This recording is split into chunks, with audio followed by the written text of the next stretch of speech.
Assalomu alaykum do'stlar. Sizlar Speech Lab Dialektologiya kanalidasizlar va sizlar bilan yana Ziyoda Rustamova. Bugun sizlar bilan farzand tarbiyasida ota-onalar tez-tez yo'l qo'yadigan xatolar haqida gaplashamiz. Farzand tarbiyasidagi birinchi va asosiy xato bu bola bilan kam muloqotda bo'lish. Bola til ko'nikmasini kattalardan o'rgangani uchun u bilan ko'proq muloqotda bo'lish, u bilan ko'proq gaplashish va unga qaratilgan nutq bolani nutqini o'stiradi. Hozirgi kunda jonli muloqot kattalarning o'zini orasida kamaygani hisobiga farzandlarga muloqot qilish ham kamaygan.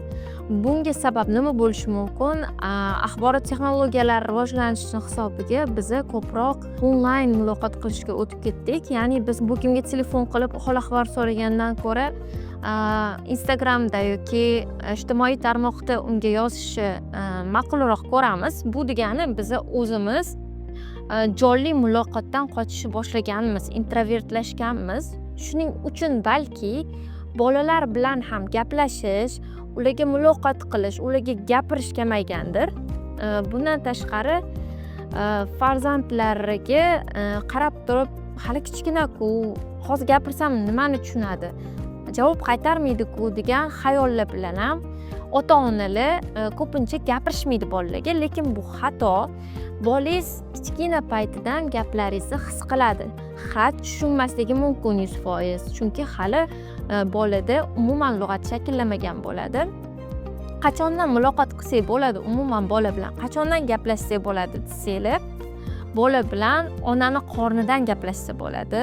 Unga kichkina o'sha onasining qornida paytidan gapirib borsangiz, unda lug'at shakllanishi boshlaydi va 1-1,5 yoshga yetganda bola gapirishni boshlaydi. Buning uchun juda katta mehnat talab qilinmaydi. Agar umuman gapirishga gapingiz yo'q bo'lsa, masalan, ishdan charchab kelishingiz mumkin, ham ota ham ona ishlashi mumkin. Bunaqa holatda bolaga shunchaki internetdan matn olib o'qib berishingiz mumkin yoki bo'lmasa ertak olib o'qib berishingiz mumkin. Xohlasangiz kitobchalarni o'qib berishingiz mumkin. Katta vaqt sarflash shart emas. Har kuni 10 minut, 15 minutdan sarflasangiz yetadi. Muhimi davomiylik. Agar siz har kuni 10 daqiqadan o'qib bergan taqdiringizda ham 1 yil ichida bolada juda ham katta lug'at shakllanib boradi va bola osonlik bilan sizning tilingizda gapiradi. Ikkinchi xato bu bolada kun tartibini yo'qligi. Kun tartibi nimaga bu darajada muhim? Men sizga hozir tushuntirib beraman. Qarang. Farzand agar kun tartibida ovqatlansa, kun tartibida uxlasa, kun tartibida o'ynasa, bunda nima bo'ladi? Farzandingiz juda ham zo'r rivojlanadi, har taraflama. Lekin siz bolangizni yarim kechasi o'ynashga ruxsat berib, kunduzi uxlashga ruxsat beradigan bo'lsangiz, ovqatini palapartish yeydigan bo'lsa, bunda bolani rivojlanishda muammolar bo'lishi mumkin. Vitamin yetishmovchiliklari kelib chiqishi mumkin va bu uni nutqini kamchiliklarida ko'rinishni boshlaydi. Shuning uchun ham bizga juda ham muhim kun tartibi. Ha, bilaman bu narsa juda ham qiyin. Bu narsaga sabr talab qilinadi. Kun tartibini qilish oson emas, lekin bolani qancha kichkina paytidan bu narsani boshlaydigan bo'lsangiz, shunchalik oson bo'ladi. Bundan tashqari bolani juda ham sog'lom o'sishiga yordam bergan bo'lasiz. Oxirgi va juda ham katta bahs munozaralarga sabab bo'lgan xato bu gadjetlar.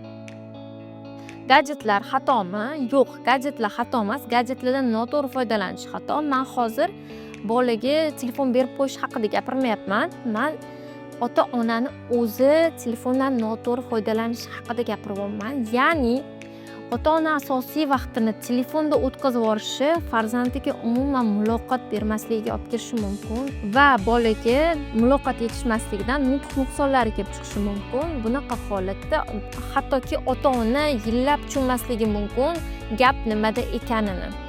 Siz ishxonada bo'lsangiz, sizning boshlig'ingiz bor, siz boshlig'ingizdan qo'rqqaningiz uchun telefonni olmaysiz. Deylik, siz bozorga bordingiz, qanaqadir bozorliklar qilib uyga qaytishingiz kerak. Bunaqa holatda ham siz deyarli telefon ishlatmaysiz. Uyga kelganingizda esa hoynahoy bemalol gadjetlarni o'ynab o'tirishga bosimsiz sharoit bo'lishi mumkin. Shunaqa vaqtda ota-onalikda narsani aytgan bo'lardimki, farzandingizga har kuni olib keladigan razvivashkangiz yoki bo'lmasa qimmat o'yinchoqlaringiz uni rivojlantirmaydi. Unga 3 yoshgacha siz ovqat va uyqu kerak. Nega uzoq vaqt masalan ota-onani yonida yuradi boladek, to'g'ri 5 yoshgacha ham yuradi, lekin gapirmaydi, logopedga borib gapirib ketadi. Nega? Chunki logoped o'tirib muloqot qiladi. Oddiy muloqot, ba'zan yarim yil muloqot qilishdan bolani tili chiqadi.